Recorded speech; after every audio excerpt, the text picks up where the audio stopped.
Alright everyone, this is a walkthrough of the toy room. As you can see, there's a lot to look through here, so we are going to take a look at all of it. First, we'll look at the vintage lunch boxes up here before we get to the toys. We have a whole collection of these that we've been collecting for years. And we have more over here.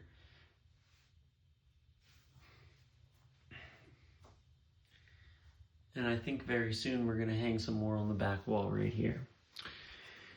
We'll go up here first. We have a little Star Wars thing. And then we have some 12-inch figures. And then on this, which is where I have just some ships and other stuff held in, we have more 12-inch figures, the Millennium Falcon, and more 12-inch figures. All right, on to the toys. So, as you see, I have two big ships down here. And then starting up here, let me see if I can turn this one without knocking anything down. Yep. This is a custom Hoth playset with blue lighting. We have a whole scene set up in here with tauntauns, the plans, everything. We got those computer screens. And if you look back there, you will notice that if you're a real Star Wars fan and you've seen the deleted scenes from Empire Strikes Back, that is the door that they walk through that has the Wampas in it, and that is actually the sticker that is on the door, the danger sign in the movie. And on the other side is the Wampa cave with Luke hanging. And then on top we have the original play set for Hoth, one of them, that is molded to this. And as you can see, there's weathering and everything. We have a ATST, a Hoth speeder, and then go over here. I have a few micro machines and a very special card. And then this is the Jabba's palace scene, along with the Sarlacc and Skiff. But I also have a little Book of Boba Fett thing right here, just in front.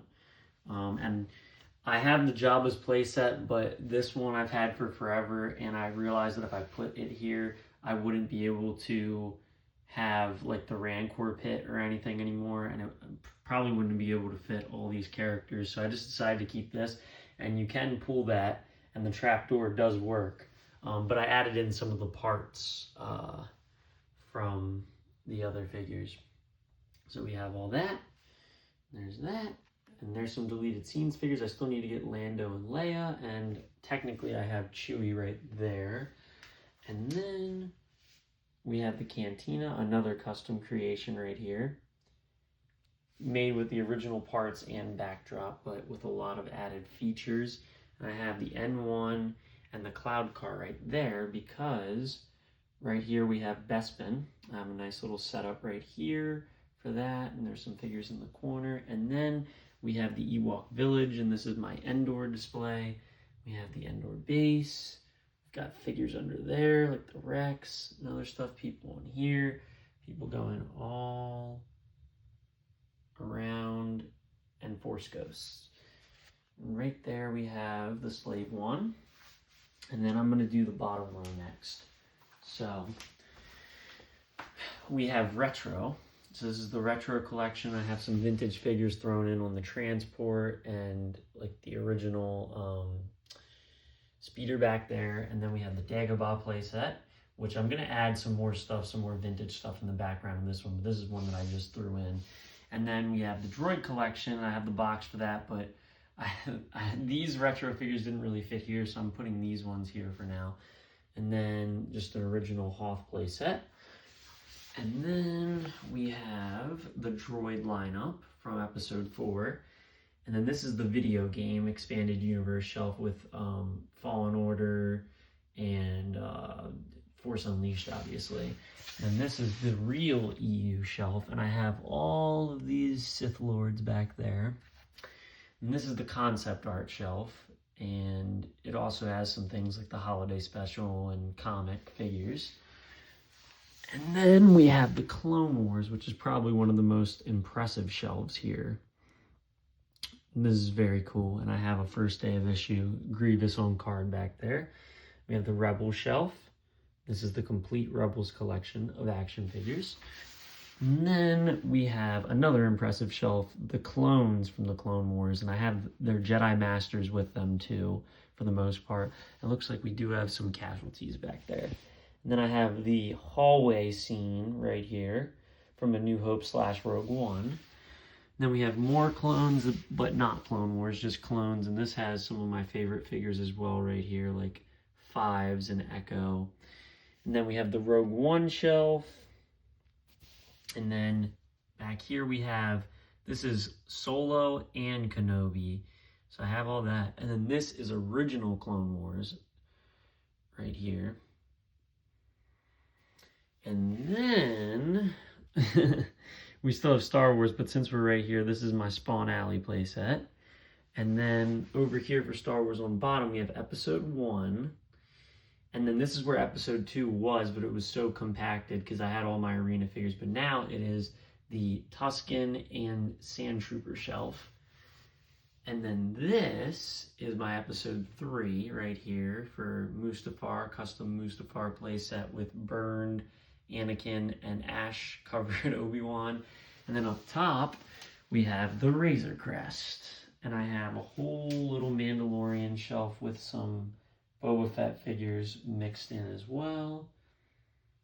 All that, the transport. And then we have the Death Star, which is the original playset, just painted to look a little bit more realistic, and you can see all the things that are going on in there. And then lastly for Star Wars, we have the newest addition to the room, which is not only the Ghost, but also down here, I'm finally able to display the last Star Wars playset that I was unable to display, which is Geonosis. So all of those figures from Episode 2 that were in that little cubby have now been moved out here with a few extra additions. So you can see everyone here. I got Mace Windu falling. We got everything.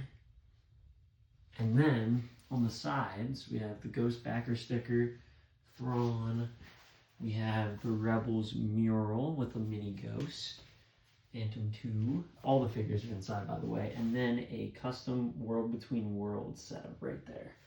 Now, moving away from Star Wars. Well, first, let me show you guys the posters because I completely skipped that. So, for the Star Wars wall, we have all Star Wars posters here. And then on this wall, we got an original 86 poster for Transformers. And then this starts the superheroes. So, this is my superpowers and Batman kind of display. This, I don't even know what this was, like a something playset. But I think it was for like little Weeble toys or something. But anyway, we have some 6-inch figures up here, which these are some of the only 6-inch figures that are actually in this room. I try to keep it mainly 3 3/4 inch. This is actually a little Batman 66 TV that turns on, and there are lights, which, let me see if I can press this. Yep. So the city does light up. And then we got the superpower shelf. So we got the good guys, and I have some of the new figures mixed in there. And then the bad guys. And then we have, this is a lot of animated series and just a big mix. It was just Batman, but I threw in some other stuff like Superman, and then we have some Teen Titans, and there's some Pocket Heroes right here, but a lot of really cool figures, a lot of the Batman the Animated Series and Batman 66 figures back there. And then this also is from McFarlane, so this lights up, which is pretty cool. And then one of my proudest accomplishments, as Sebastian always likes to point out, is my Marvel Universe display, which has, I don't know once again what the back of this was. It was some like weird thing that had a bunch of like little like aquarium like sharks and fish like attached to it, and we cut them all off and then spray painted it because it wasn't even this color originally to make it pop a little better. But I have an X-Men section right here and some Spider-Man section. Then we have it sectioned off into things like Fantastic Four, Defenders, Guardians, Spider-Man and Friends, some villains. It's like a Shield shelf, and then some classic Avengers right there. And then below, we have G.I. Joe, which one of the main things I'm unable to display, unfortunately, which that fell over, is my 25th anniversary figures, which I obviously have play sets to. That will be for another day when I have more space. But this is Vintage Joe Villains and Vintage Joe Heroes. And then we have the Justice League Unlimited Villains and the Justice League Unlimited Heroes. We have Young Justice, and I'm not going to press it, but that Super Buoyant chamber does light up too. And then we have the original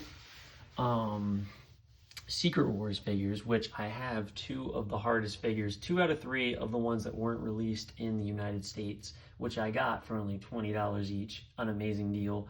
The guy didn't know what they were worth.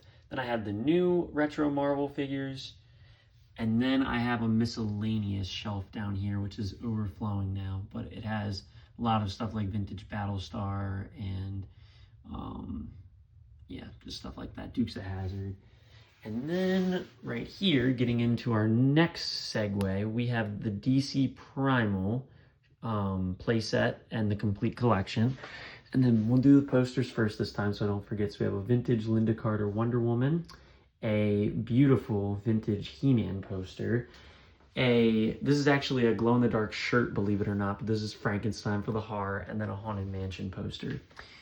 And it looks like the Sorceress fell too. I'm gonna have to fix that. But for He-Man, we have Grayskull, we have the Horde playset, and Snake Mountain, and I have some other things like the Slimer little Horde pit. And there are some people that are added in here, like Thundercats, and I have a custom Wondar that I made, and I have a custom Anti-Eternia Skeletor, and then a few of the newer figures like the Shadow Weaver that are thrown in here, which is pretty cool. Let's see, and then we have my horror shelf right here. This was actually a dollhouse that I found at the flea market that someone mocked up to be a haunted house, which I thought was perfect for all of this. So I have the Remcos all on display.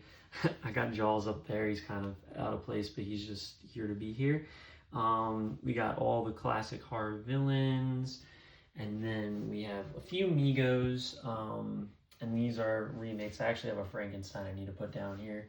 Scooby-Doo, Twin Peaks, and then just some more classics.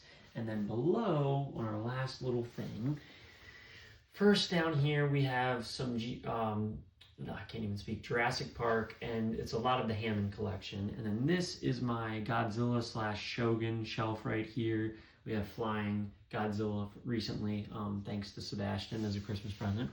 Then we have Alien and Predator. That's actually a Loot Crate box back there. We have Indiana Jones, Five Nights at Freddy's, and that's a pretty solid collection right there. We have the complete set of the Planet of the Apes Super 7 figures. We have a pretty decent set, especially with how much that stupid carrying case, it is cool, but I'm saying stupid because of how much people pay for it, is worth, of the Super 7 He-Man figures.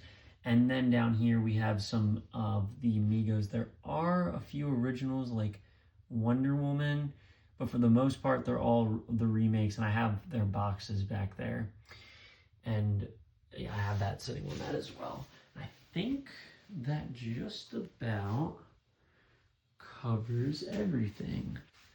So yeah, this is the updated toy room. I hope you guys enjoyed. Here's a nice little overview of it all. And once it gets updated more, I guess I'll do another video. I think the next step will be hanging lunch boxes on the back side over here. Maybe over there, but you won't really be able to see it, but definitely here. And the biggest thing that I want to do is I want to start hanging some small ships from the ceiling. Probably in places like over here, maybe up here where they're not going to like you're not going to bump into them. But that was my original idea for the N1 and what I do plan on doing with that and some of the other ships in there that I can't like have out. I want to hang them from the ceiling and make that another thing. But yeah, see you guys next time.